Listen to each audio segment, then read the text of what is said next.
on the stage today, and I mean that literally.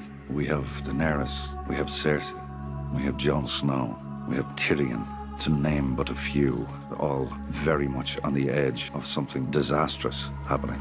The mood is somber. It's, world leaders uniting and disagreeing about how the world should be run. It can go south very quickly, and that's the brilliant part of the sequence, because you know how quickly things can turn on this show. It's a potential powder keg. So no matter what's happening, no matter who's meeting who, the potential for things to completely explode is always there.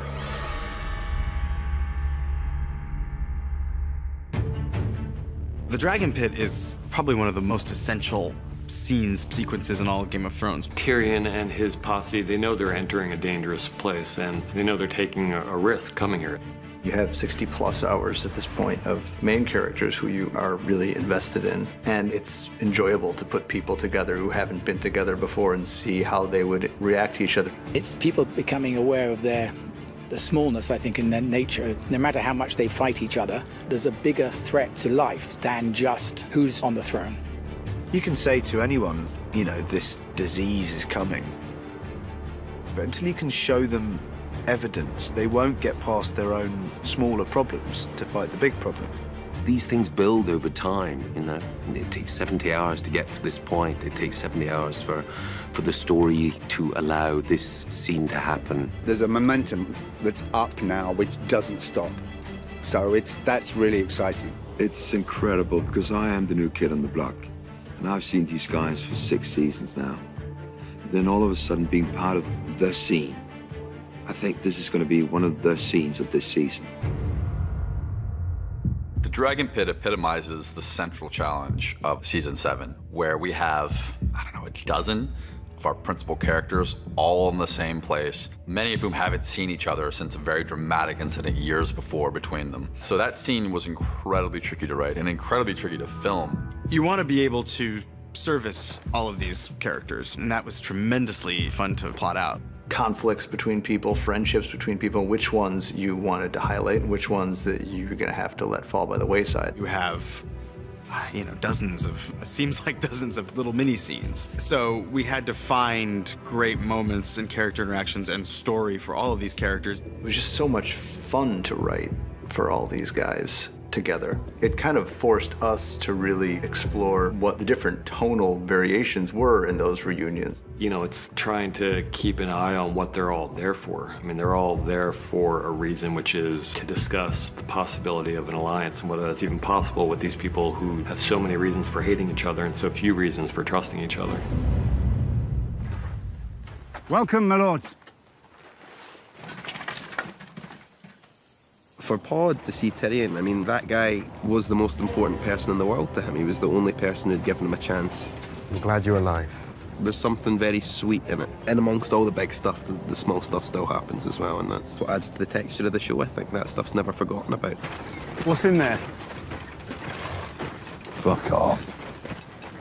There's a really wonderful moment where Brienne spies the Hound, and she realizes that she has to sort of apologize, maybe for nearly killing him, maybe.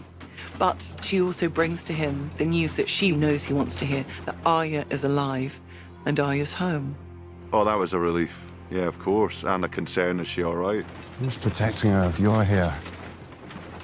The only one that needs protecting is the one that gets in her way.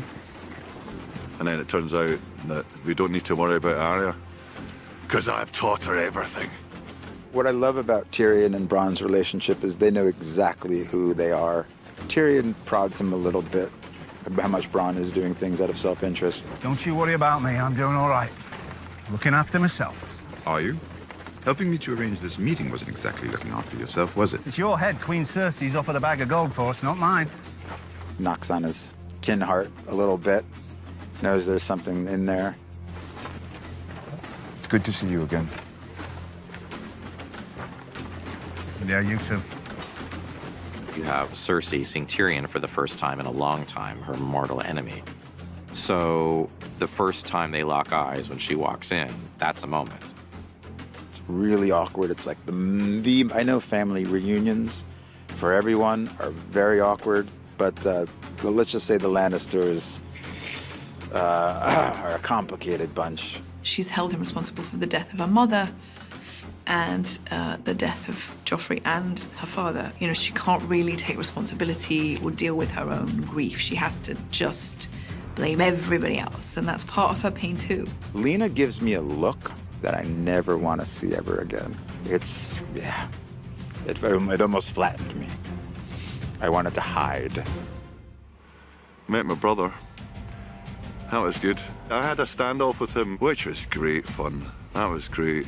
Ignoring a very serious situation, the Hound just goes straight to him and goes, basically, you and me, pal, we haven't finished. You're getting it. There's a non-verbal 4 or 5 second thing between Cersei, Jaime, and Brienne.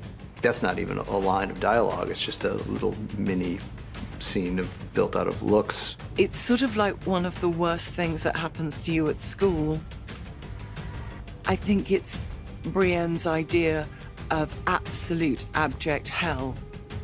Fighting the Hound wasn't abject hell, but a moment of having to deal with Jaime and Cersei is the most excruciating thing that could possibly happen to Brienne. She arrives with the Mountain and Jaime and like you say, the Kingsguard, and she's, you know, pretty fierce. And then she realizes that Dany isn't here, and that pisses her off, obviously. And then, of course, Dany arrives on Dragon. You know, I take fashionably late to brand new heights.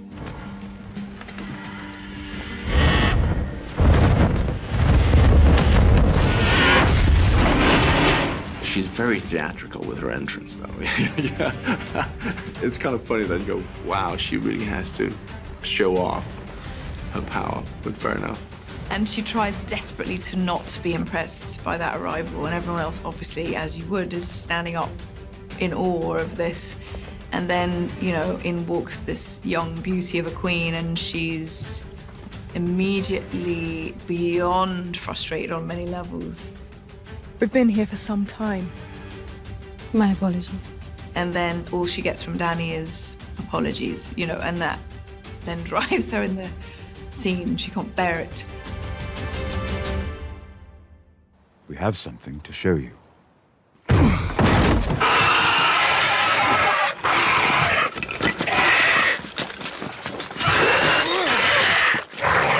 Well, for me, being a horror nerd, I was slightly giggly. So I was like, oh, my very own zombie. She has never, ever seen anything like this before. And this is a creature that defies her. This is a creature she doesn't know how to disable. She doesn't know how to kill. This is something else. Daenerys has seen it, and she's aware of it, and it's frightening, but she is just watching Cersei. Like, she just needs to know that this has affected her. You know, she's always had that notion of creatures like this, that they don't exist, and it's nonsense. And so I think when he's there, she's back as a kid, just, you know, realizing everything her grandma, her nannies told her was real. She's staring into a face that she never thought existed. For Jaime, this is like definite proof that there is no choice. Clearly, this thing, we have to deal with this, and he believes them all. He believes his brother, but he also believes Daenerys and Jon Snow when they say that they saw 100,000 of these beings. That's where his head is. You know, the world could end in 5 minutes, but he is absolutely one-pointed, focused on, I have never seen this before. This is amazing. I could really do things with this, you know. There's this beat in the scene that I really love, because I have a line where he's like, he's just seen the White Walker, just died, and he realizes this is the first thing he's ever seen that terrifies him. And that's like a new emotion for him. You know, like, oh, that was an interesting feeling.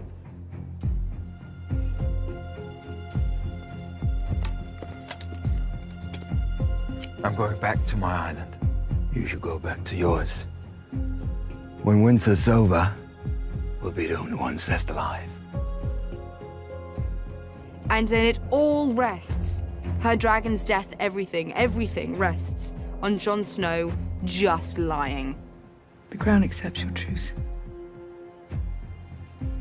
In return, the king in the north will extend this truce. He will remain in the north where he belongs. He will not take up arms against the Lannisters. He will not choose sides. They've got a plan of action. And then it all kind of falls apart with Jon's honor again. It's like, come on, dude. Like, it's all you gotta do. Just this one time, just tell a fib, and he can't. He just can't. Like, that was the bad move. That was a bad choice, but thanks so much. I am true to my word. Or I try to be. That is why I cannot give you what you ask. I cannot serve two queens. Tyrion, knowing his sisters so well, knows that that's not going to go over well. And of course, it doesn't. And when Jon does that, the whole thing crumbles. So it's sort of like, I get it, but Then there is nothing left to discuss. It is so much fun with all of us all together. Having been isolated for so long and then suddenly, boom, I'm working with everybody. It was quite kind of event for me. I loved it. It's lovely. It's all of us being together. So we're all kind of, that was really exciting because we are all just a big happy family. And that extended to after work, unfortunately, because we had way too much fun. Usually like here, you're on set and then you have a couple of other actors to hang out with. Suddenly we were like 10, 15 at the same hotel. It was just a recipe for disaster. But it was fun, though. Having been so invested in the show for so long, for so many years, it's just so thrilling. And I was personally very excited to finally meet Daenerys. And I hope for the fans that they see a satisfying realization of what I think they've all been maybe waiting for, is for these worlds to be collided. Those 10 days were 10 of the most enjoyable days I've ever spent doing this show, because it's all these people having such an excellent time just being in each other's company. I will never forget those days on that set. They were outstanding.